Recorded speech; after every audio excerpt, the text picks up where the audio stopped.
So, good morning and welcome to the 11th meeting this year of the Rural Affairs, Climate Change and Environment Committee. And please switch off your electronic devices, they can affect the sound system. Agenda item 1 is declaration of interests. As part of the first item today, I welcome Dave Thompson to our committee as a new member and ask him to declare any interest that he has. Well, thank you very much, Convener. It's great to be a member of this committee, very relevant to my constituency of Skyloch Aber and Badenoch, and I'm looking forward to taking part in your deliberations. My interests are as stated in the official record of interests. Thank you very much.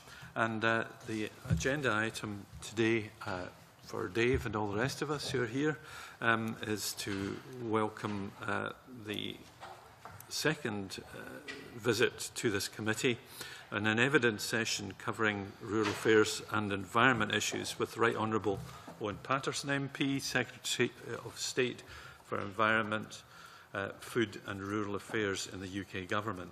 I welcome the Secretary of State. Happy St George's Day to you. And we also have your various officials, in particular Amy Holmes, the Director, Better Regulation EU and International in the UK Government. And I wondered if you had an opening statement that you wish to make. Well, good morning, Convener and Committee. Thank you very much for inviting me back. Can I apologise for being late? We had a date fixed a few weeks ago, and unfortunately I had a vote of great importance to the coalition government, and at very short notice I had to cancel, which is very annoying for us all, because I was looking forward to coming to see you again, as we've got a number of issues to discuss. I think what I'd like to stress, now we've come to the end of the CAP negotiations, is just how closely we worked with devolved ministers. Every time we had a council meeting, we would meet early in the UCREP offices in the Commission building, and we'd have our officials would have prepared a note in advance, we'd have agreed outline statements. But I would be absolutely punctilious in going round the devolved ministers, making sure they were quite happy with the UK negotiating line. And frequently we would amend the speaking note. So the Cabinet Secretary from here was a very regular visitor, nearly always made contributions, suggestions, and I'd really like to stress how closely we worked. And then the devolved ministers were nearly always in attendance, they were in the building, we had opportunity to discuss matters that might come up later in the day and through the course of the whole negotiation. And I think that hasn't really come out in the coverage, just what a sort of a team effort this was. And I think the ultimate expression of that would have been that in the final sort of real nitty-gritty hours, I think we're in Luxembourg actually, which is convenient because our offices are opposite the German offices. And I worked very closely then with the then German Minister, Ilse Aigner. And there are a couple of issues of a real sticking point for the federal government in Germany and the UK government.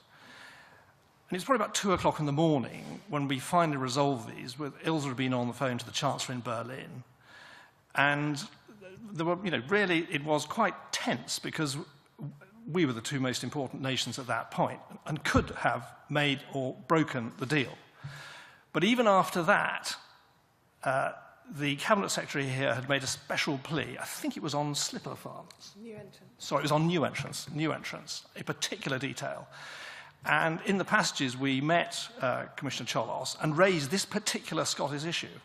So I'd just like to really stress that at the sort of peak of the negotiations, we had a key Scottish issue very much in the forefront of mind, and that was brought up in the dying moments.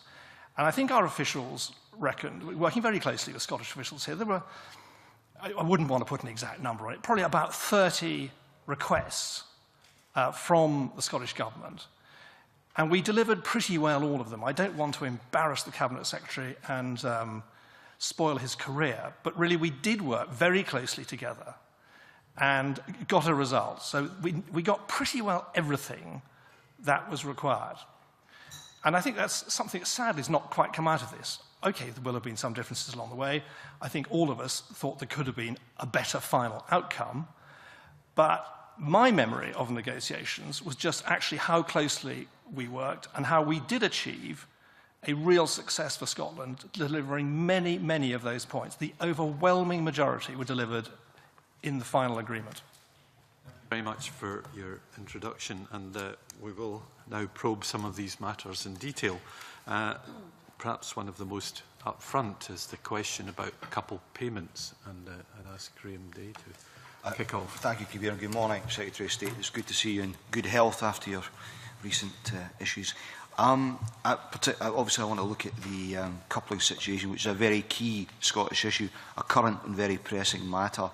Could you perhaps outline briefly your understanding of how we seem to have gone from Commissioner Challis telling Richard Lockhead and George Eustace that this was a matter for the member state to agree internally, to performing a U-turn which has potentially serious consequences for Scottish farming?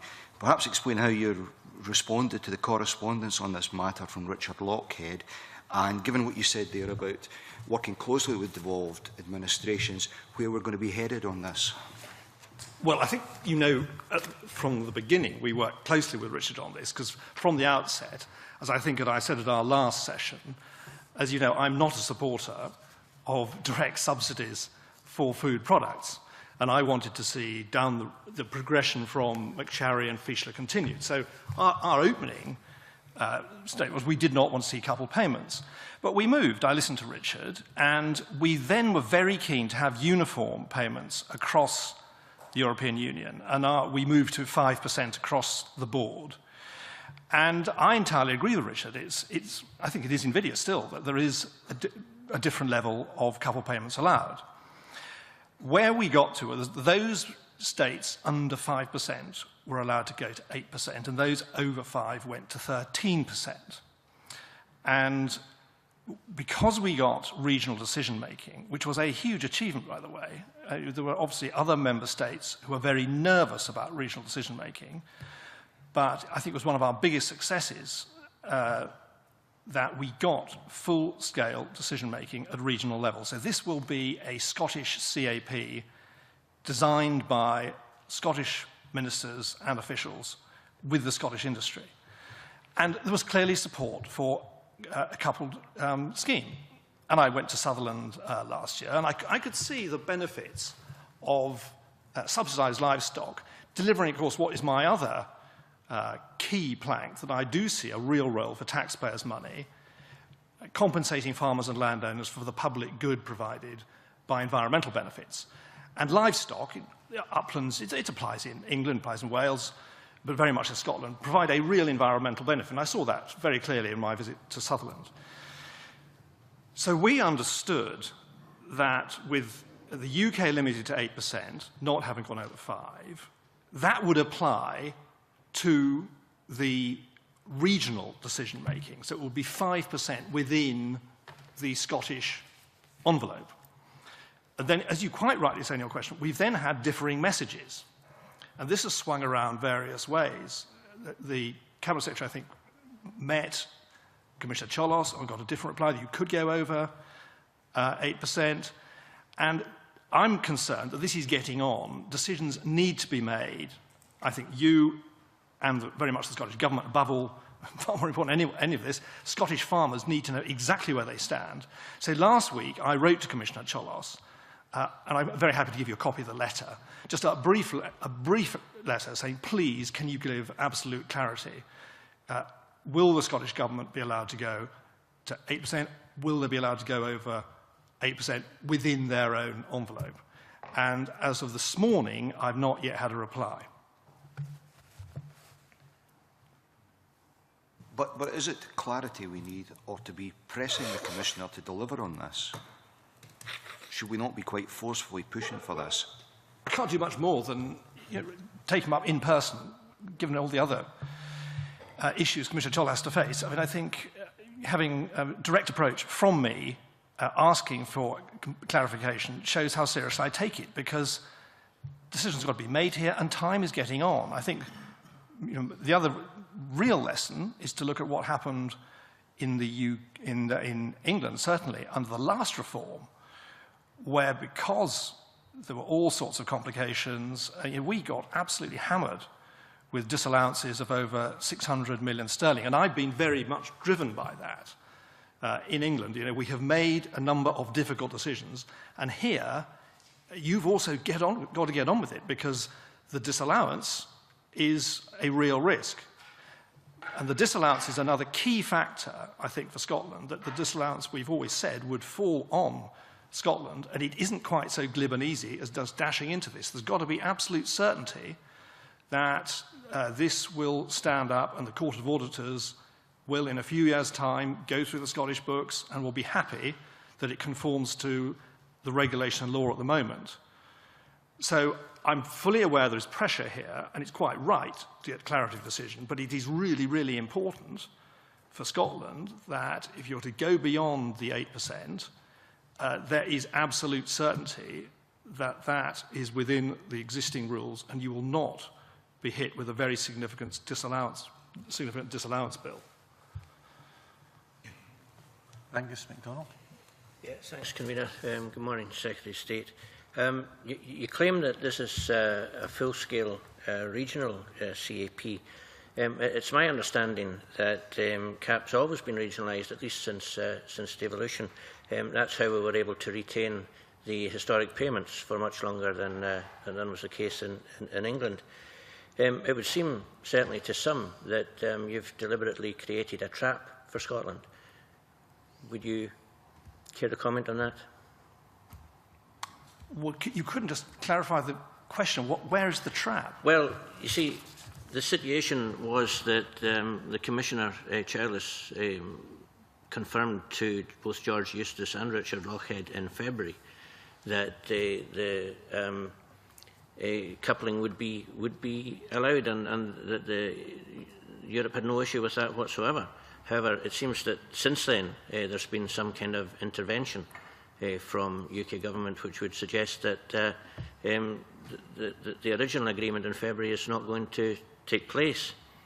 You mentioned that the flexibility in the past comes with being part of the UK family. Given that we've seen these difficulties in the past few weeks, it would seem to me that the UK family isn't up to much if Scottish farmers are going to lose out once more. Well, I have to say, I think those criticisms are very unfair. We moved a very long way to deliver what the Scottish Cabinet Secretary wanted. We got agreement that there could be coupled payments in Scotland. Like the Cabinet Secretary, I agreed it was wrong that there wasn't a uniform regime right across Europe. As I said, we wanted 5% across Europe, and the decision was to go for 8% and 13%. But I've made it completely clear that we're absolutely clear that what we've achieved for Scotland is total regional decision-making. This will be a Scottish CAP. This has not been done before. And it is very much, the pressure is now on the Scottish government to get into the detail. And this is one of the last issues which does need resolving. And I'm fully aware of that. And that's why I wrote last week. I don't think I could have done more for Scotland than to take that up. The fact there may have been conversations, and we actually, I think we had a letter back. Amy might have the actual detail of a letter from Commissioner Cholos saying that we could only go to 8%.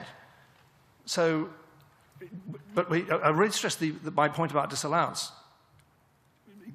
Getting into a rush on this and getting an agreement which might be helpful politically could end up with Scotland being hit with a very significant disallowance bill. As I've said, if later on, in the cold light of day, the Court of Auditors goes through the detail and finds that the rules, as they are at the moment, have been transgressed. So it's very, very important we have this absolutely clear. Sorry, Amy, do you want to comment on the letter? Yeah, shall I? Is it not the case, Secretary of State, that your initial preference was for 0% coupling? Well, I think I've been through all that, yeah, and I moved. I mean, the Cabinet Secretary made his case clear that there was a strong demand for a couple regime here, and we moved. So I moved on all sorts of things. There's all sorts of elements in the CAP reform, which you'll know from my last evidence I'm not happy with. But this was a great big compromise.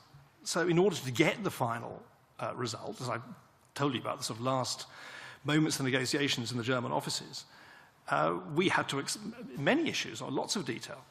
The whole CAP reform is a great big compromise. And part of that was to acknowledge that there were parts of the UK that were very clearly wanted a coupled regime, and we have delivered that. The fact that it's not exactly what the Cabinet Secretary wanted, or I would have liked, which is a uniform one, is unfortunate, but that's part of the detail of the compromise. Can I just ask Amy to come in on the written confirmation we had from Commissioner Cholos? Yeah, if I just clarify the dates and what happened in sequence. So on the 17th of February, which was the Agriculture Council, Minister George Eustace, the Commissioner Cholos and Minister Lockhead had a meeting. There were two issues that Mr Lockhead wanted to raise in that meeting. First of all was to get complete and certain clarity on how to approach the minimum stocking density issue for active farmer. And then he also, as the opportunity had arisen, wanted to ask about coupled payments. In that meeting, Commissioner Cholos indicated that it was possible to go above 8%, whilst also giving reassuring comments on what was possible in order to address the active farmer. Wanting to get complete certainty, because a verbal comment is one thing, but always wanting to have things in writing, because for disallowance risk, which we've already discussed, Mr Lockhead sent a letter to Commissioner Cholos, outlining the proposals for minimum stocking density and asking for reassurance on what he wanted to implement, and also asking for referring to the coupled payments discussion. Commissioner Cholos then wrote back and did you could argue, a U-turn, and instead said it wasn't possible to go above 8%. So there was this sudden change in position, and in writing this time from Commissioner Cholos saying above 8% wasn't possible.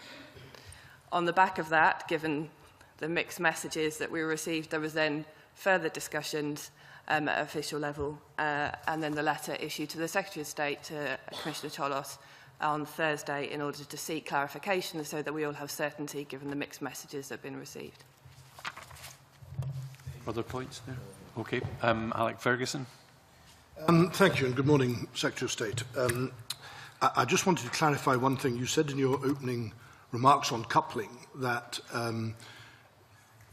if Scotland had been able to increase from 8 to 13%, or increase above 8%, it would come out of the Scottish envelope, whereas I think the original proposal had been to use the flexibility within the UK member states' allocation of 8%, which was not going to be taken up in some other parts of the UK, to be able to increase Scotland's amount of coupling. Can you just clarify which is your understanding? Well, the 8% follows on from the agreement that the UK could have 8% as one entity. Because we got very clear decision-making at regional level on all 4 regulations, which answering the previous question, which is a major achievement. It's not been done before, with some considerable, I think you could probably call it nervousness from other member states. There is absolutely clear that the 8% comes out of the Scottish envelope. So there isn't a free lunch here. Other Scottish farmers, if there's a calf scheme or a sheep scheme, will pay for the 8%. It comes out of the Scottish envelope. Yes, but sorry, just to, if I may continue that just a little bit. If it was allowed to be increased above 8%, yes, the money would come out of the Scottish envelope, but the proposal, as I understood it originally, was that the flexibility to go above 8% would be taken up because the UK wasn't using its entire 8% across all 4 member states. Therefore, Scotland would be able to increase its level of coupling going over 8%, but not over 8% within the whole of the UK, if that makes sense. The money absolutely would come out of the Scottish envelope. Am I right in that? I think it's even more techie than that, because Scotland had a 4.5% couple scheme, which came out as 5.7% on the reduced budget, which you could argue, and I think this will be the Cabinet Secretary's argument, get Scotland over the 5% barrier, which means you qualify for going to the 13%. So these are all very techie details. It does get back to the previous question. It shows we've got to have clarity on this. You mustn't rush into this in order to get a scheme up and running and find in a few years' time that it's been disallowed and there is a huge fine, effectively, for Scotland. Because what we've absolutely been clear on, that the money comes out of the Scottish envelope and any disallowance consequences, any legal consequences, do fall on the Scottish Government. So that's why I've written to Commissioner Challis asking for clarification. I don't personally disagree with the need for clarification at all. And I absolutely understand that the money comes out of the Scottish envelope, whatever the percentage of coupling that is allowed. What I was trying to clarify is that the flexibility to do so can be used because many parts of the UK won't be using any of the percentage that's available. So it's using the flexibility within the UK, although the money would come out of the Scottish envelope. Can I just finally ask... Really important, this disallowance point. You know, if a decision is to be made at Scottish level, the Scottish Government's got to be absolutely clear they're on completely safe legal grounds within the regulation. Otherwise, there's a real risk of Scotland being hit with a big disallowance bill.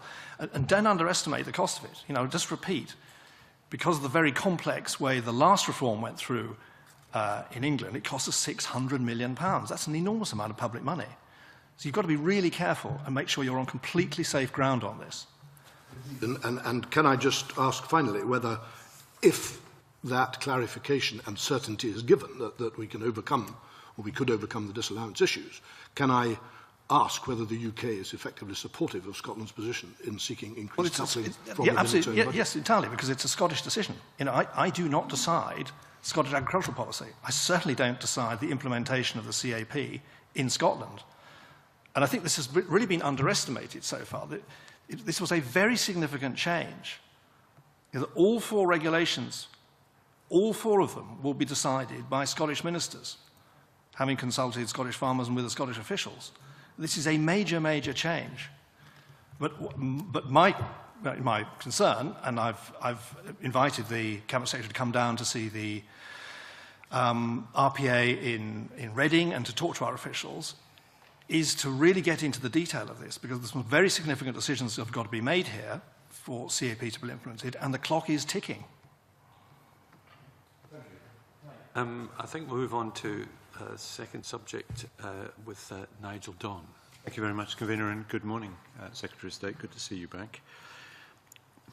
In relation to this, I understand there is a sum of some €223 million, which has been allocated to us within the financial framework for 2014 to 2020, as I understand it, wholly and solely because Scotland, as a region, doesn't receive enough, and we were below the criteria for an external convergence mechanism.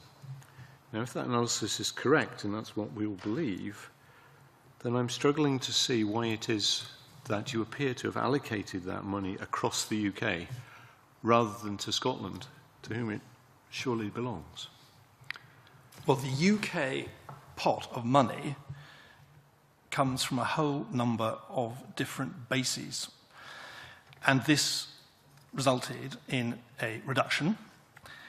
And if you look at the per hectare payment in Scotland, Scotland is much the lowest in the UK. If you look at the per farmer, Scotland is dramatically higher. So per farmer, for instance, Scotland in 2011 was 25,751, compared to Northern Ireland, 7,255.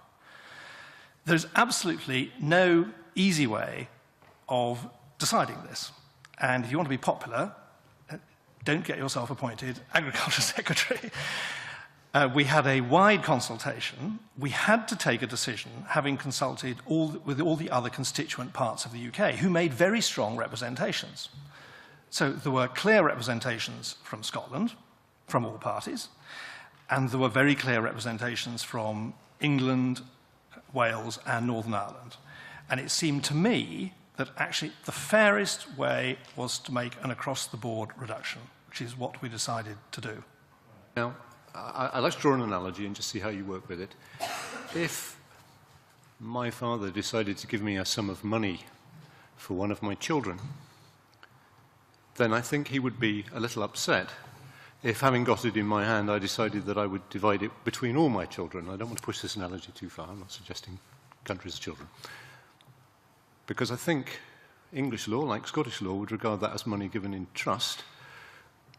Now, if the money that we're talking about, and I think we're talking about the same sum, comes to Scotland, or potentially to Scotland, wholly and solely for Scotland's purposes because of Scotland's position, because it receives that low figure per hectare, and that's the only reason it's in your pocket, why isn't it going to the intended source?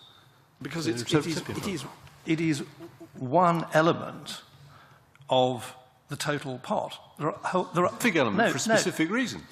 It's one particular element, but there are a whole range of other elements which lead to the final pot being delivered to the UK.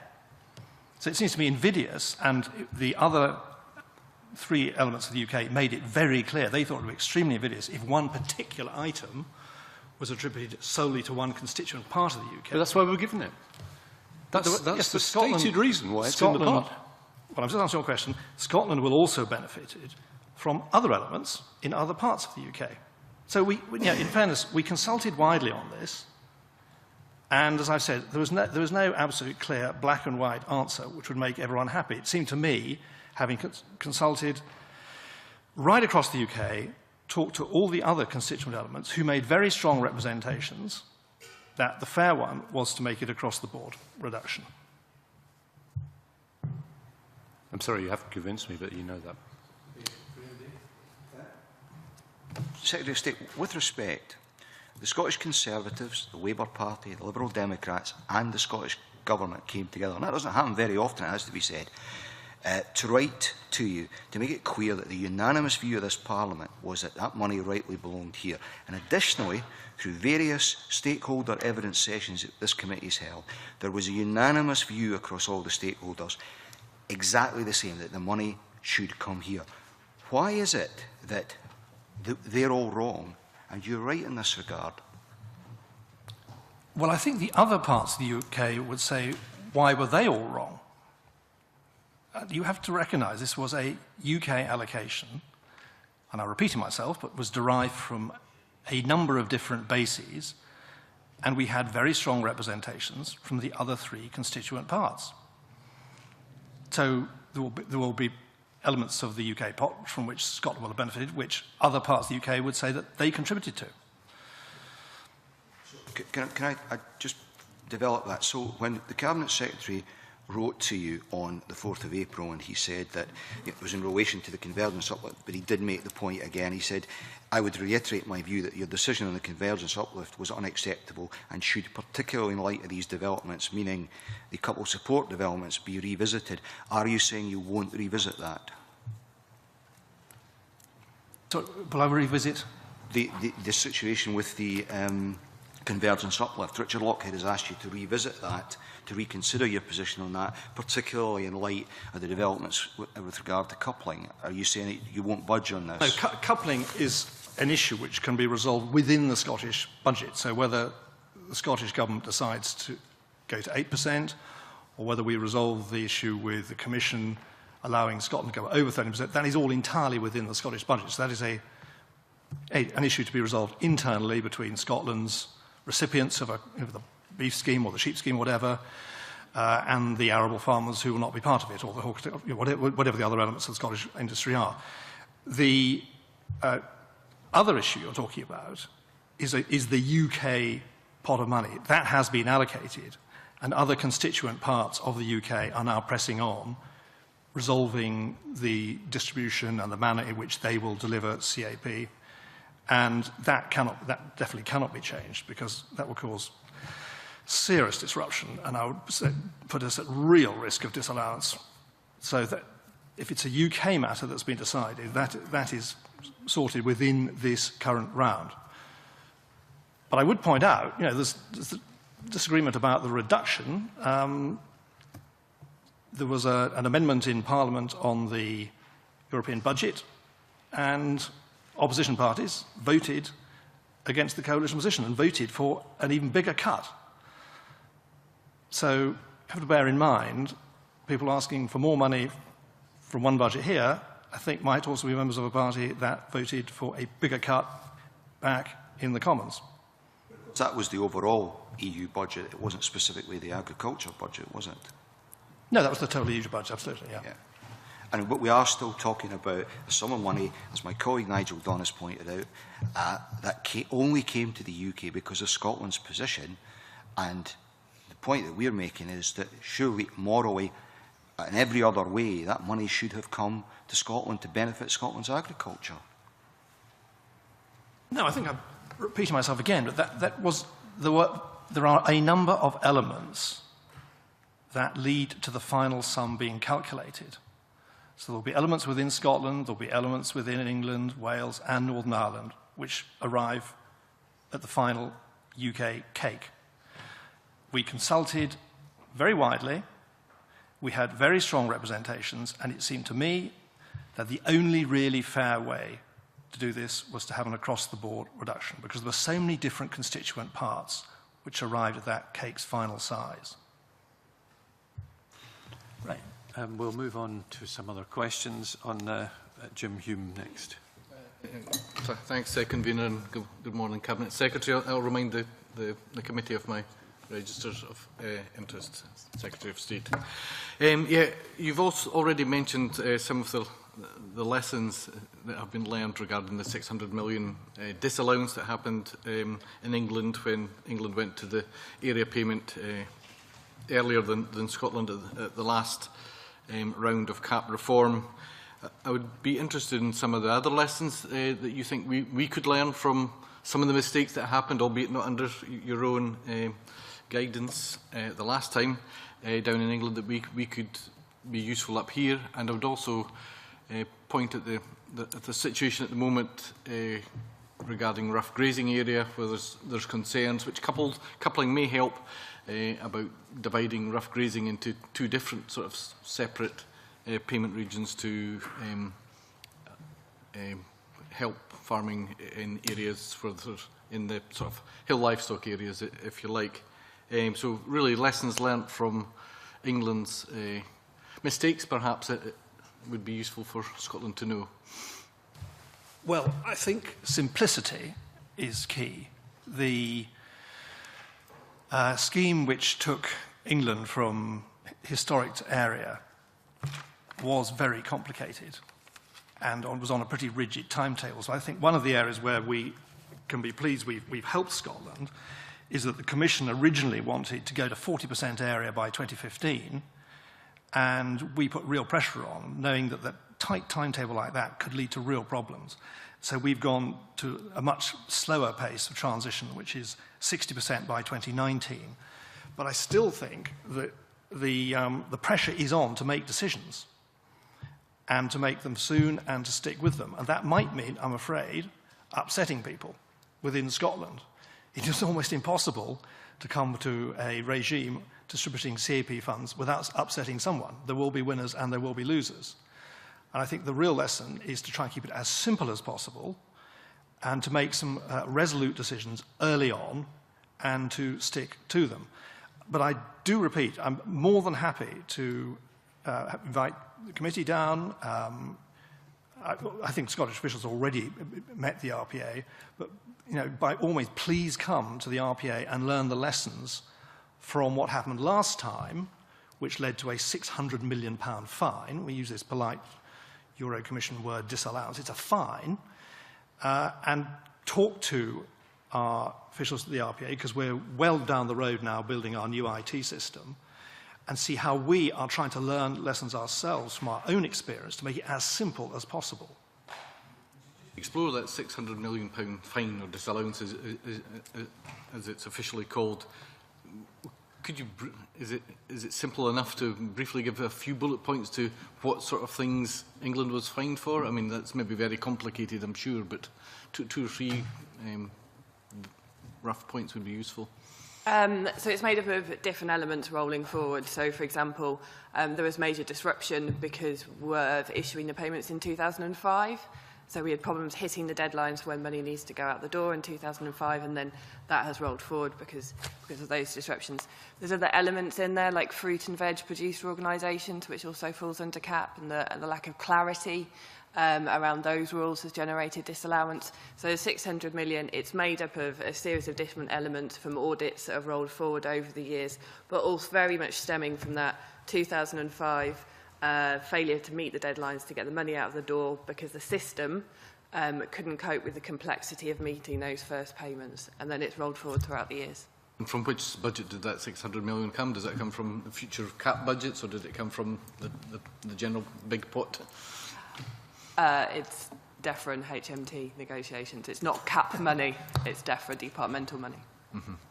And just back to the point I was making about rough grading, you're talking about as simple as possible, Secretaries of State, but obviously simple as possible may cause some quite serious implications. We've had NFU and Crofters saying that if some of the simple 1 RGR rough grazing payment would result in land abandonment and devastation of the industry, their exact words. So you can see that there could be problems with being over simple as well, whereas I think there's maybe calls for either the coupling, which would help, or having 2 payment regions for what is classified as RGR or rough grazing in an IACS form. I don't know if had anything like that happened in England. I would just very briefly pick up on Amy's comment. I was a constituency MP through the time when the move was made to go from historic to area. As an MP, it was horrendous. We had farmers who were overpaid. We had farmers who were not paid at all for months. It was really chaotic and caused real grief and unhappiness. And I really do congratulate the RPA, who got out well over 90% of the money within the first couple of days in December. So we're really determined, having got the RPA running smoothly. I think I'm probably down to one historic case in my own patch, which has been rumbling on, which is really very good. And we're really determined to build on that and to make sure we don't make the mistake. Now, you come across an absolute classic part of delivering CAP. I mean, how do you deliver this pot of money across Scotland, where you've got incredibly successful, productive farmers in certain activities who would survive on my mantra on food production alone, who are absolute world competitors. But then you have other farmers up in poor grazing areas who are providing a very vital environmental function, keeping the bracken down and keeping the country looking as it does, which is absolutely vital for your rural tourism industry. How you get that balance is very difficult. I'm finding it difficult in England. All I can say is these decisions are for the Cabinet Secretary here. And he has to make a balance between how he gets these payments across. And it's not easy. But I would just stress the decisions do need to be made, and soon. Oh, thank you. Some Pillar 2 matters, I think. Dave Thompson. Well, thanks, Convener, and good morning, Secretary of State. It strikes me that it's good that you want everything to be as simple as possible, but it doesn't appear to me that it's very simple at the moment. That you say that total regional decision-making has been agreed, that Scottish ministers decide, yet our Scottish Agricultural Cabinet Secretary has to work through yourself. He's got to convince you first about what he wants for Scotland and what he needs for Scotland. You then go to Brussels. That's not simple. It would be much easier if we just went straight to Brussels ourselves and argued our own case. And you're the man who goes to Brussels on our behalf, and you argue the case for Scotland. So are you proud of the fact that we are sitting at the bottom of the pile in Scotland in terms of Pillar 1 and Pillar 2, and I'm particularly interested in Pillar 2, right at the bottom of the pile? Even new countries like Croatia, smaller than Scotland, are coming in and very soon will be above us in their Pillar 2 payments. Now that's all down to you, because you're the main man. You're the man that goes over there and negotiates on our behalf. I don't think you've done a very good job. Are you proud of what you've done, or do you think you might have been able to do better for us? Well, I think you're conflating a couple of issues there. First of all, on the negotiation of the final CAP reform, as I made clear in my opening comments, the Scottish, Welsh and Northern Ireland ministers were involved in a very integral manner. They were involved in our meetings. They contributed to the points we were making in the debates. and we delivered the vast majority of what the Cabinet Secretary in Scotland wanted. Part of that was the ability to make decisions on the 4 regulations. And so once we came to the end of the CAP reform, that's been finalised, it is now down to the Cabinet Secretary to work out a CAP regime within the rules which delivers for Scotland. So it's absolutely not for me to dictate how the Pillar 2 schemes will work, what the details will be, whether there will be a coupling scheme, whether it will be for calves, whether it will be for sheep. That's entirely down to the Scottish Minister. Well, with respect, it is. I have absolutely no say whatever. No, you've just told us earlier this morning that you've just written to Cholas about the coupling. So therefore, you're still involved. If Richard Lochhead could do that directly himself, without you in the middle, it would be a lot easier and a lot simpler. Okay, that is probably the one last festering issue from the negotiations. It's an important one, though. Yes, but once it is decided, whether it's 8 or whether it's 13 or whatever, that will be an entirely local decision. I will not be involved in working out a calf scheme for Scotland at all. And I think the point to get across is that there can be a lot of focus on these last couple of issues, like whether it's 8 or whether it's 13 on coupling. Don't miss the big picture, which is that the clock is ticking and there has to be decision-making on all the different elements of Pillar 1 and Pillar 2. On the size of the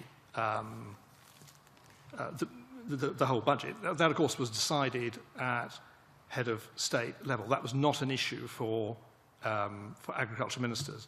What is an issue is modulation, and we were keen to see significant modulation from Pillar 1 to Pillar 2.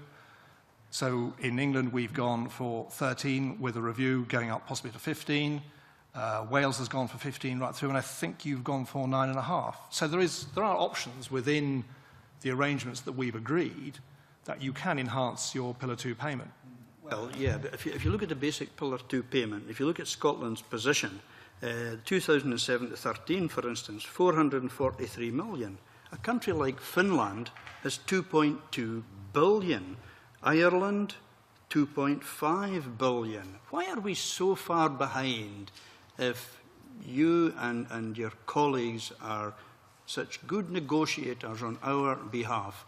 You said the heads of state make the sort of big decisions. Well, do you think it might be better for us if our own head of state was involved in that? Do you think we might get a better deal at the end of the day? Because if you look at these figures, you don't seem to have done very well for us. Well, there's a whole historic reasons why there are variations in these budgets right across the European Union. There are all sorts of discrepancies where you can easily pick out figures like that.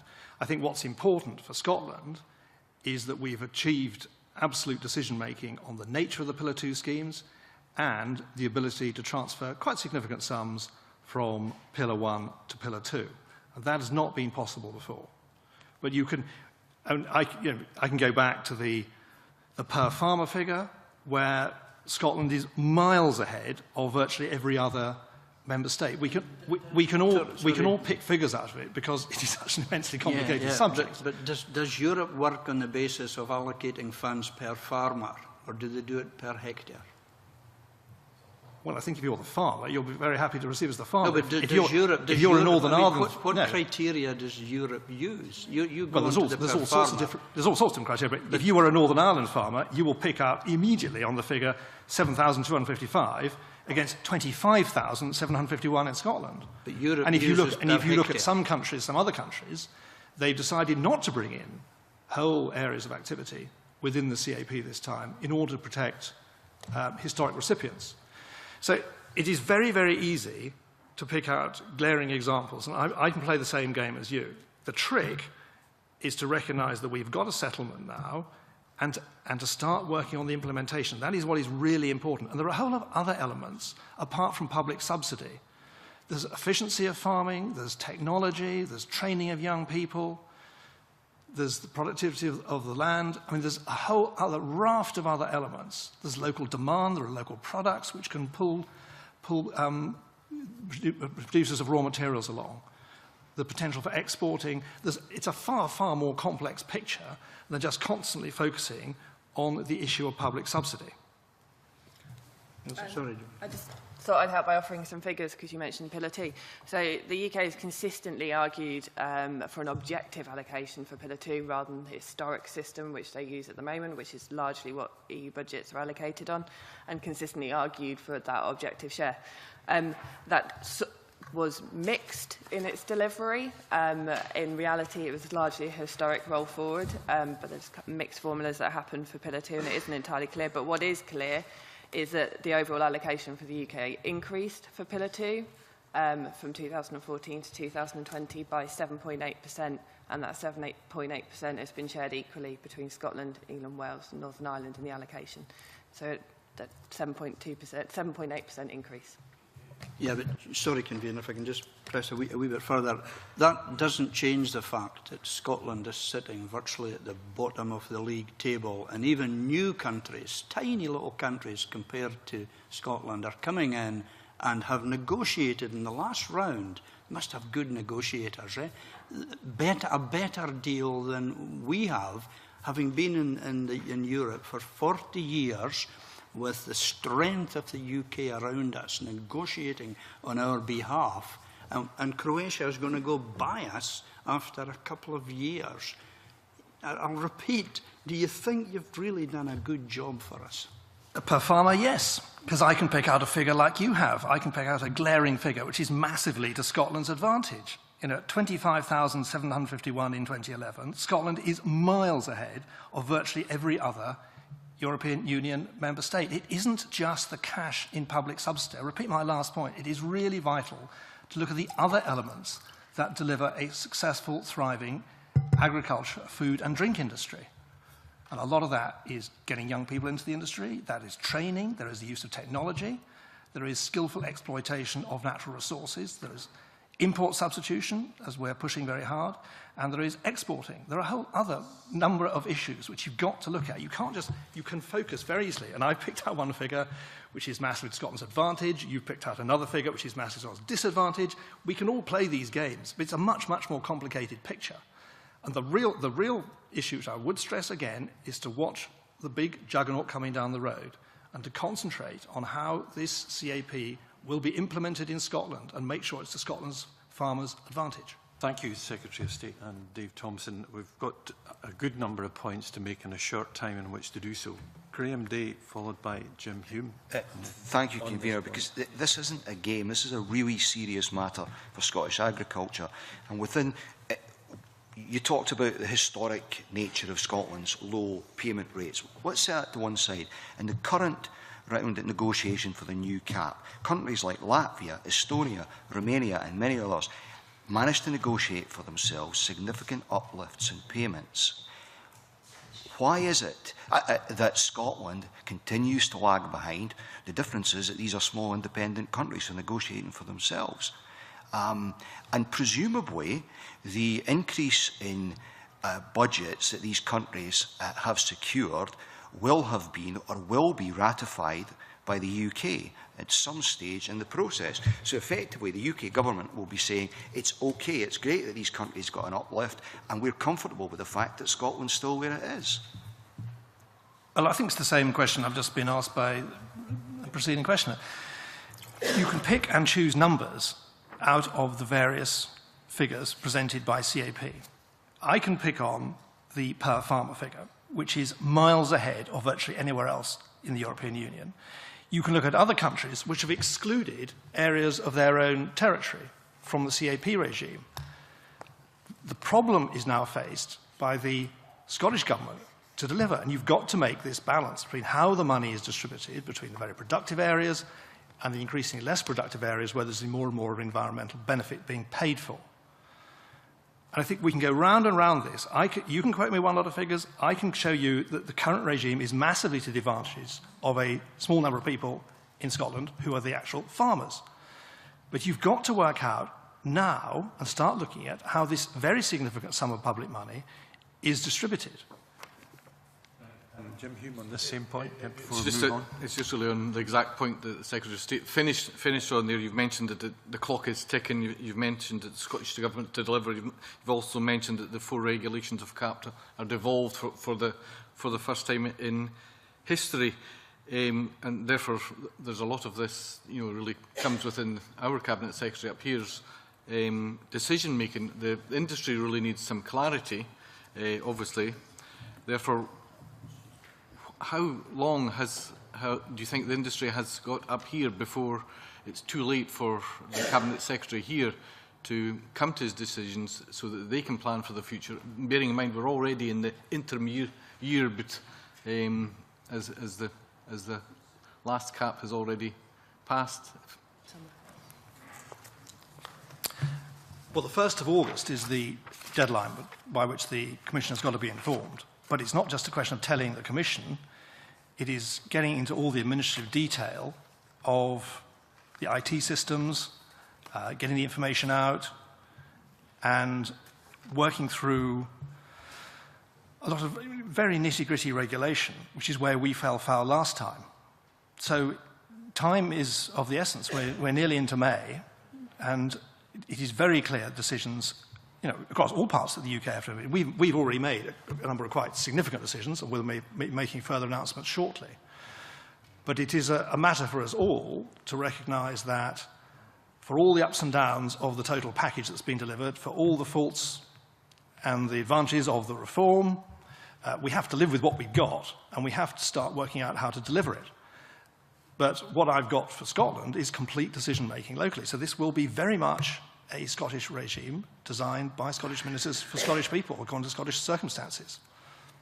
Compared to the rest of the UK, England, Wales, Northern Ireland, where does Scotland rate at progressing and finalising the cap? Are we lagging behind the rest of the UK? Or well, I'm concentrating on my own responsibilities in England, where we have made a number of key decisions.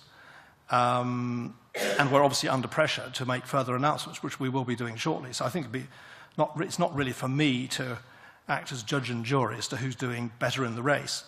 But I can just remind everyone here, and all my officials back home, that we've all got to deliver by the 1st of August. But it isn't just getting the announcement out, it is actually getting the IT systems and the nitty-gritty and the real detail delivered. It is really important that. Alec Ferguson, please. Thank you, Convener. I'm still having trouble getting my head around Dave Thompson's suggestion that the head of state should negotiate CAP reform, because I'm not sure Her Majesty would entirely appreciate having that role added to her already busy remit. But we'll put that down to a slip of the tongue, if I may. Cabinet Secretary, one of the proposals that came forward was that the UK government has proposed a review of cap funding allocations to be completed by 2017, once the new system is in place. And I just wondered whether you're able to put any meat on the bones of that suggestion at this point in time, how you would envisage that the review being handled and what its remit would be. And perhaps, if you're able to touch on the possibility, I appreciate there's a lot of elections and referendums and things to be undertaken between now and then, but if you're in a position to do so come that time, and if that review makes recommendations that could be implemented before 2020, i.e. the next period of review, would you be supportive of doing so as quickly as possible? Well, I think the review is well worth doing, but I think you need to do it at the appropriate moment. And clearly, the constituent parts of the UK that are currently on historic basis have got to make an awful lot more progress to an area basis to make it worthwhile. I think it's really too soon to start working out the details of the review and the remit now. I think everybody should be concentrating on what we've just been talking about in the preceding question, which is delivering this very complex reform in a way that no constituent parts of the UK get hit by a big disallowance fine. But I think I'm very much open to a wide range of review. It would have to be, of course, amongst all constituent parts of the UK. So we'd have to come to agreement with Wales and Northern Ireland. And I'm perfectly open to the idea that should there be recommendations which could be delivered within the rules before 2020, then by all means let them be implemented. But I would stress we're going to have to get all UK agreement on this, and I just think at this particular moment it's just too early to be thinking about it. There's a huge task to be done moving from historic to area. And although we got I do stress, we got the extra few years, I think it's a big achievement, moving the Commission off 40% by 2015. And that would have been really difficult to deliver here. It's still 60% by 2019. But we'll have a much better feel for it and how it's going, I would say, in a couple of years' time. But to answer your question absolutely clearly, I think if there are sensible recommendations within the review, which are to the satisfaction of all the constituent parts of the UK, which could be delivered within the European rules by 2020, by all means, do it. And you believe that review could be completed by 2017? Well, it's all a bit chicken and egg, I think, isn't it? Let's just have to see how far the three historic payment areas of the UK get on. You know, I mean, how? With respect, that was the UK government's proposal, reviewed by 2017. Yeah, I think that's a sensible time. But I don't think we can talk about the detail of it just yet. I think we should be working really hard on delivering. But the plan would be 2017, and as I said, to answer your question, I'm quite happy that should there be recommendations which are deliverable before 2020, whatever they are, and should they be agreeable to all parts of the UK, fine, do it. Thank you very much. Claudia Beamish on this point, and then following on. Good morning, Secretary of State. Just on the review, could I ask you whether you would agree that it might be valuable in view of the discussions, for instance, that have been had earlier this morning with yourself and the committee about the convergence and the concerns that all parties in Scotland had about that when it comes to the review, that it might be appropriate for there to be an independent-led review, possibly with experts and an independent chair, to look at the assessment of for instance, concerns that have been expressed today. You know. Yes, well, I think we'd sit down with Scotland and Wales and Northern Ireland and work out who ran the review, who sat on it, how long it took, what its remit was. You could look at a whole range of issues to do the CAP. But again, I'd keep repeating this. We'd have to be very, very respectful of the existing rules and the existing budgets to make sure that we didn't go and infringe a regulation at the moment, which led to any massive disallowance.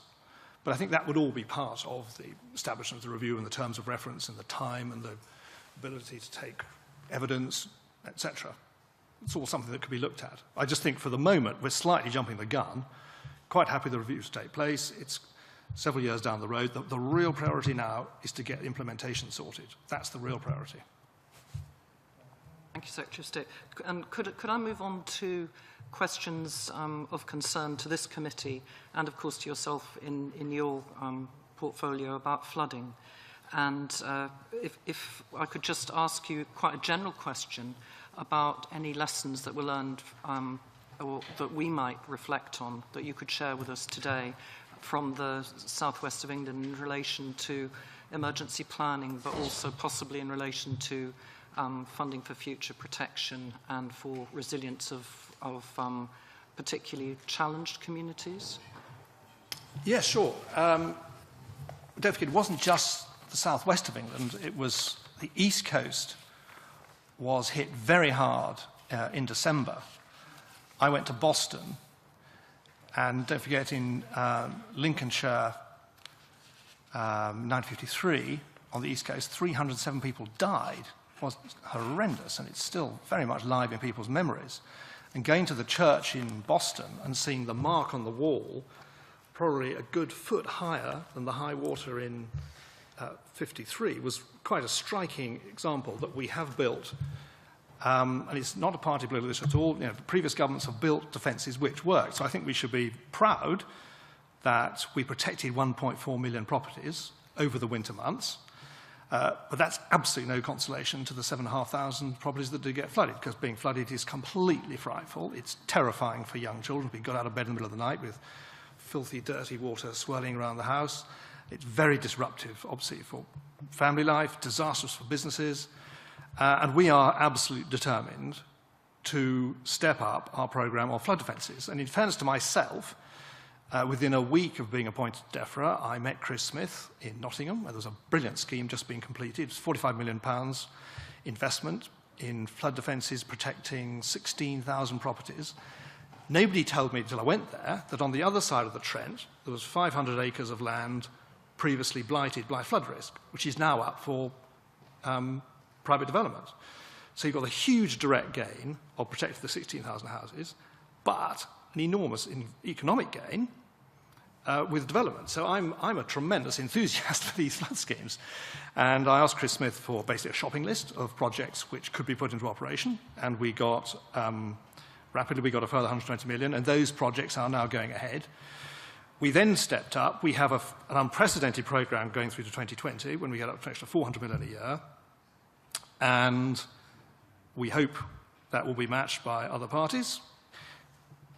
And then recently, because of the particularly bad flooding, we've put in a further significant sums of money for emergency repairs. So as I said, on the East Coast, we had some of the seawalls were actually breached. We had to get helicopters in. So there's been emergency repair money put in. And then accelerated maintenance, because you mentioned the southwest. Some of the pumps were working extraordinarily in intensity, and they've been worn out. So there has to be replacement of a large amount of kit. So we put, again, significant sums of money in the budget. And we'll be spending, in the course of this Parliament, 3.2 billion on flood defences. The lessons learned are, A, the value of these schemes, and to press on. I think I see three stages. I see a continuance of national expenditure, mainly through our Environment Agency, on big high-profile schemes. But a big lesson for us is the advantage of partnership with local councils. So I was in Blackpool a couple of weeks ago. There was a scheme there which, getting the councils involved, we got the price down from 104 million to 86 million in protecting 12,000 properties. Having the councils involved has got a whole number of schemes just over the barrier. They didn't quite make it. They didn't make the cut at national level. But by bringing some money and some help with council level, we have extended the number of schemes. And then right at the lowest level, as I see it, there's going to be parts of the country which are nominally an Environment Agency responsibility, but we're just simply never going to get there. They're going to be too low value, too remote. And I think that's appropriate for local farmers either to form IDBs and work in partnership with the Environment Agency, or in many sort of low-risk rivers and brooks, they need cleaning out on a regular basis. And we should make it as easy as possible within environmental regulation to do that. So I see three levels of activity. You touched on the emergency. We held a whole number of COBRA meetings. I think lessons there are our messages going out from the Environment Agency were very effective. Our short-term forecasts were extraordinarily accurate. 1 to 2 days' notice. We had incredibly accurate forecasting. And the Environment Agency did a really good job getting information out. We found early on, around Christmas time, that some councils possibly had not picked up messages. We've tightened up on that. There are clear lessons there for better liaison. Make sure that when we see events coming along, there is clear liaison. But I think overall, the real lesson is very careful coordination on the ground. So we have police, fire, emergency services, local councils working with the Environment Agency. Overall, I think we're very proud that compared to the horrors of 1953, we did protect those 1.4 million properties. As I said, no consolation of the 7,500 that got flooded, but we will be working on that. I'd like to come back to more general activities that you represent. Our Parliament's Information Service here has shown that Scottish ministers have not spoken at a single Agriculture Council meeting and have spoken only once at a Fishery Council meeting. Given that both are devolved issues and particularly important to the Scots economy, why are Scottish ministers not given the opportunity to speak for Scottish farmers at agriculture councils? Well, Convener, I think I explained how my method of working at the beginning.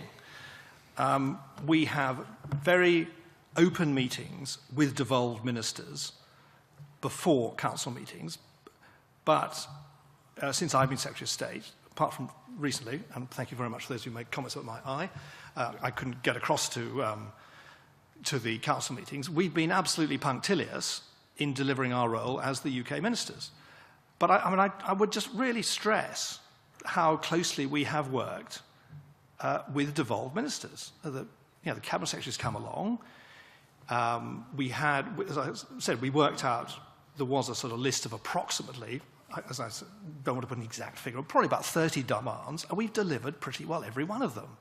And that is, we wouldn't have done that if we hadn't been working so closely. And it didn't just happen. I mean, delivering regionalisation didn't just appear out of the air. That was an incredibly fraught, delicate issue for some member states. And I had to work with other member states.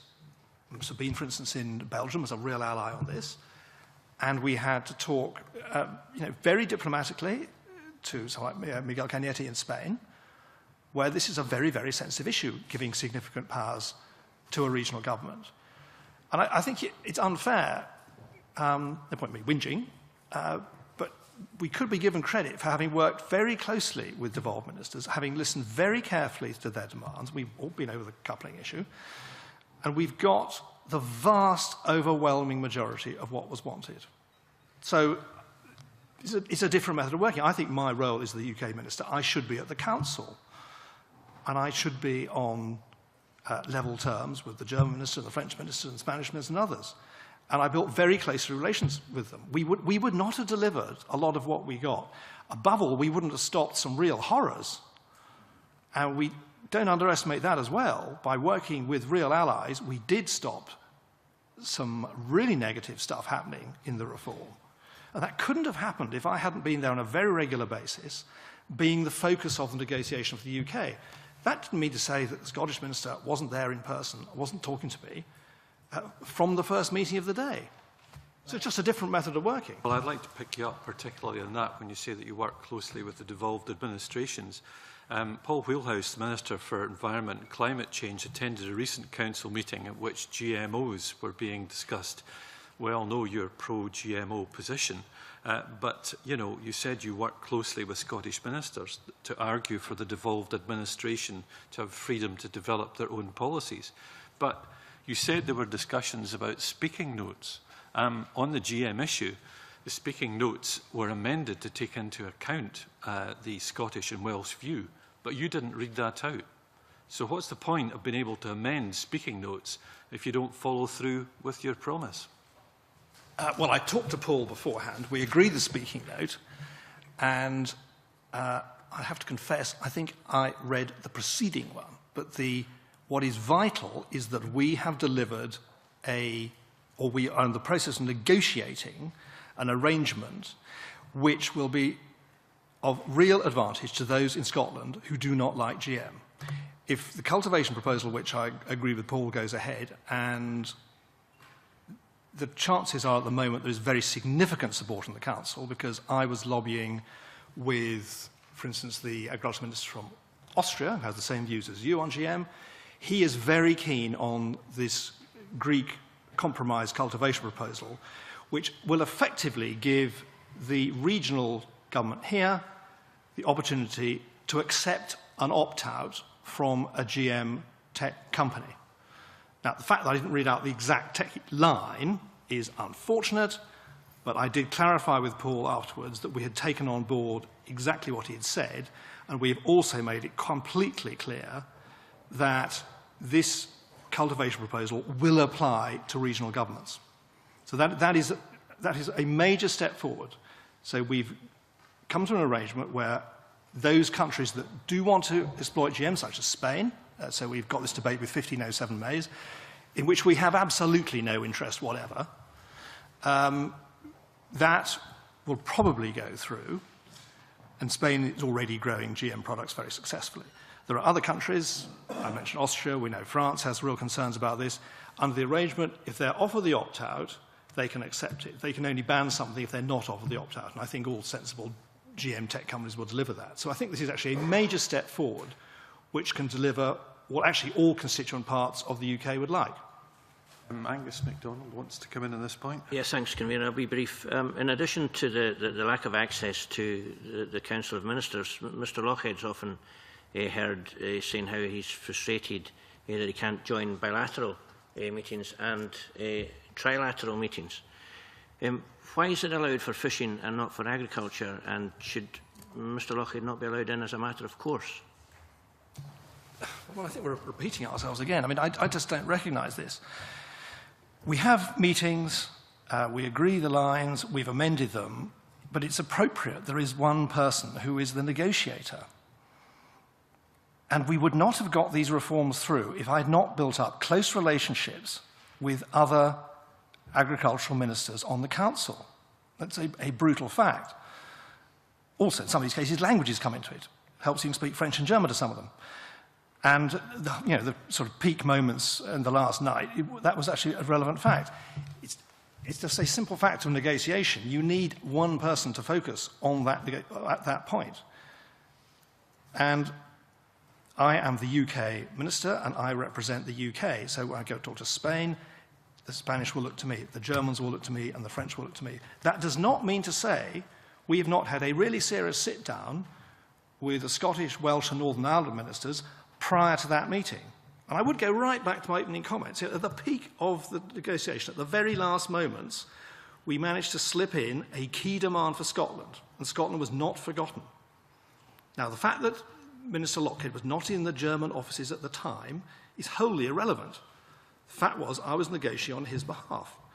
And I think we have delivered very well for Scotland. There is the overwhelming number of issues on the Scottish list were delivered. You mentioned that there were sensitivities with other governments regarding devolved administrations. Perhaps it's a case that in these meetings there are matters being discussed that you wouldn't want Scottish ministers to witness. No, I think, honestly, it just doesn't work like that. There's limited time in bilaterals. There's limited time at the fringes of the council because various different issues come up. Everyone is under considerable pressure. It's just appropriate that one person does the talking, but one person does the talking having taken on board particular demands from other constituent parts of the UK. I mean, honestly, the whole sort of attitude behind that question, this is a team effort. We delivered a team result. And I'll give you the, I mean, as it happens, just by chance, I happen to have some comments by the Cabinet Secretary who said the key principles agreed should mean a better CAP for Scotland than the one we currently have, albeit like with all negotiations such as these, we didn't get everything we would have liked. I totally agree with him. And he later said, we now have a better and fairer CAP, even if it isn't free of flaws, it remains very complex. I entirely agree with him. Honestly, we can look to divisions. We work very closely together, and we delivered the absolutely overwhelming majority of his demands. I mean, it really is important. It wasn't just regionalisation. We touched on the flexibility from historic to area. There's the issue areas of natural constraint. That was really vital for Scotland. On greening, that was really important, I think, getting the flexibility on national certification scheme, on slipper farming, on new entrants. I mean, right at the beginning on heather, that was trousered very early on. That had to be negotiated. It's absolutely vital for Scotland. It was a unique issue for Scotland. But we managed to get that through. And I think it's been underestimated how much we did get delivered. And I have to say, as soon as we got something delivered, that was pocketed, and we moved on to the next issue on the list, which we pretty well delivered. And Nigel, Don has a point on this. Yeah, I'm just wondering if I could come back to the point about euros per hectare. I do entirely understand the Secretary of State's comment about the payments per farmer, which obviously, yes, you say we can all push numbers around, but it's the land which doesn't change. You could subdivide every farm and halve that number, whereas the euros per acre or hectare or whatever is clearly the one that the European Union works on, precisely because it's the land that doesn't go away. I'm wondering if I could just bounce an issue off you about where Scotland would be if we were not part of the United Kingdom. One of the outcomes, as I understand it, of what you managed to negotiate was that no member state would get less than 196 euros per hectare in direct payments. Now, as I understand it, the UK has already got 229, but Scotland at 130 and dropping to 128 in 4 or 5 years' time clearly misses out. Am I right in thinking, could you simply confirm that if Scotland were an independent state over that period, we would be in receipt of something like £1 billion between 2014 and 2020 under the current arrangements? I don't answer speculative hypothetical questions. We honestly have no idea how CAP reform would be treated by a European Commission being approached by a newly independent Scottish government. So there are figures being bandied around that might be delivered by other member states. I think having been through the negotiations in real detail over many, many hours, I wouldn't want to raise hopes as to how generous other member states would be, because that money would have to come from other member states. You have the issue of the rebate. Would the rebate be applied to an independent Scotland? That's worth probably about 2.2 billion a year. That washes away any possible hopes of getting up on an area payment. I think what I would recommend the committee do this morning is to concentrate hard on implementation. And we go back to the area against the individual recipient. Look at what other member states have done. Other member states have excluded whole areas. And there are some very difficult decisions. Do you reward the very, very productive, successful parts of the Scottish farm industry who survive and more than prosper in world conditions on food production? Or do you, as you move away up the hill to more remote areas where you can't have the stocking densities and you'll have less valuable food production, but you have an absolute vital service delivering an environment which attracts visitors here, that requires a really difficult balance. And it's absolutely not for me to prejudge or to suggest how that be done. All I can do is offer our help to come to the RPA, come and talk to our officials in DEFRA and see how we did that. But I really think that is the priority. I would not want to speculate, and I'm not qualified to speculate, on where an independent Scotland might be negotiating its position on CAP. But all I can tell you is, having represented the UK, one of the largest and most powerful countries in Europe, it's not easy. But if Europe actually sets out its criteria as payments per hectare, then would you not want to respect that? Because that does come back to where I started, which is the uplift for Scotland was on a euros per hectare basis. And that's why I do still put to you that it was Scotland's money. Of course everybody else wants it. That's frankly of no interest at all. But actually, you got it in your pocket because it was for Scotland. Okay, and I will throw back, is that what I said to Mr. Thompson? Is that the first thing the Latvian representative will say, who is on less than 5,000 back in 2011, how can you justify, Mr. Don, paying 25,751? So look, we've been round around this. You can look at the area payment and you can make it look as bad as possible. You can look at the individual payment and make it look as good as possible. The trick is to decide how you get the balance between the very productive areas and the less productive areas, because it's the less productive areas that obviously pull down the average payment. So it's in some ways a sterile argument. The really important point is to work out a regime here which focuses the money in the most effective manner in delivering a really advanced agricultural sector on which your food and drink industry is based, and also delivering an environment on which your tourism is based. That's the real issue. We understand that with the greatest respect. Well, I'm also grateful that you have got us regionalisation so we make our own decisions, and I think that's worth putting on the record. I mean, I recognise that. But the currency by which Europe divides its money is euros per hectare. And that's precisely how they do it. Now, if we happen to have slightly larger farmers than some places and significantly larger farmers than some other places, then that means the individual recipient could be very much bigger. I recognise that. But you could have twice as many farm owners, halve the money, but actually the total comes as euros per hectare. And that's the way Europe divides it. That's the criteria by which they work. And that's the criteria which I'm going to come back to. You're choosing to ignore. No, it's a very important point, this. No, a terribly important point is that some countries are excluding whole areas. in order to concentrate the money where they think it will benefit most. So it is a Scottish decision how much of the less productive land you do bring into the CAP regime. That is entirely down to you and how much you spend on it. So this idea that there is a blanket payment per hectare is a weak one when you look at land on the ground, because there's a huge variation in Scotland and England and Wales and Northern Ireland and Spain and Germany between the productive areas and the less productive areas. So just going for a blanket area payment actually hides the complexity of farming. And that's the really important point. That's not my point. That's not how Europe pays us the money. No, but you can obsess about a fixed sum of public money on an area.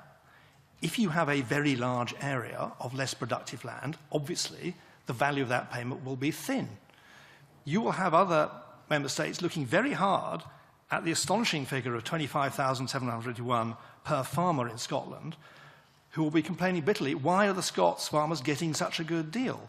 And the answer is for the Scottish Minister here to sit down and work out how he distributes what is still a very significant sum of public money. And it's too glib and easy just to look at it on an area basis.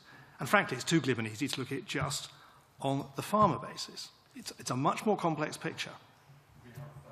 Tight timetable, I understand, Secretary of State. So just one final point on this as a supplementary from Graham Day. Yeah, if I would just to round this off, you talked about not wanting to speculate about what Scotland's position would be as an independent nation. Let's not speculate, let's compare and contrast. Croatia became a member state in Europe last year. Croatia's budget, it has secured Pillar 1, €93 million rising to 222 between 2013 and 18. Pillar 2, 280 rising to 350 million between 2013 and 18. Those are the facts. That's how the EU treated a new member state. Scotland would get a better deal as an independent nation in the EU, wouldn't it? I think that's most unlikely, sadly.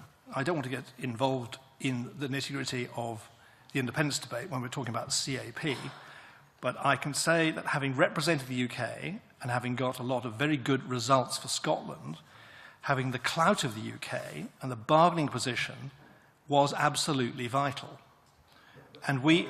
Bottom of both tables. No, and if you look at Croatia, they have a long lead-in, and new nations do not get brought in immediately. There will be a lengthy negotiation period, and there would be a lengthy period of introduction.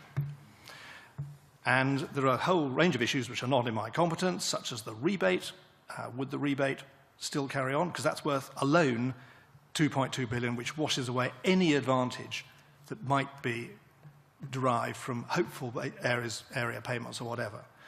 So I'm absolutely clear that by being part of the UK, we delivered a very large number of key Scottish requests, and that would only have happened because of the UK's clout, A, as a very senior member of the European Union, a powerful and a wealthy one, but also because we built a whole range of alliances. It's really important not to underestimate. These agreements didn't just happen. We didn't just get regionalisation. That was not easy. I had to work really closely with a number of member states, going over the text line by line, so we didn't tread on sensitivities with other countries with strong regional government. So it's very, very easy to look at what might be in the future.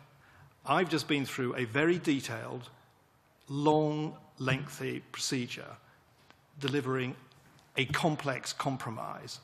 All I can tell you, it wasn't easy, and it would have been much, much harder if I had not had the power and the clout of the UK behind me.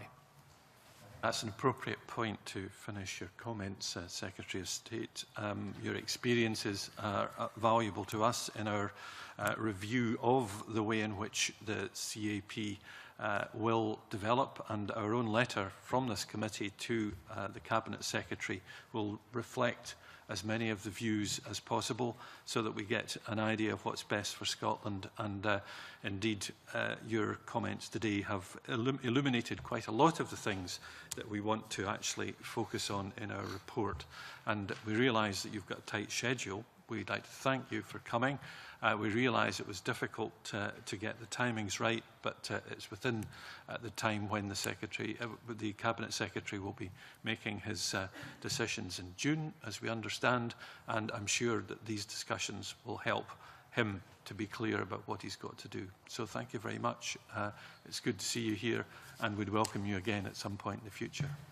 No, thank you very much for inviting me. We've had a very interesting discussion, and I repeat my invitation. If any of you would like to come down to see what we're doing, you have an open invitation, because we all have a massive interest in having a successful Scottish agriculture, food and drink industry, and delivering successful CAP as part of that. So thank you very much. Thank you. That ends the formal part of this meeting. At the next meeting on the 30th of April, the committee will consider its letter to the Scottish Government on the CAP and the SRDP, and we will now close the meeting formally. Thank you.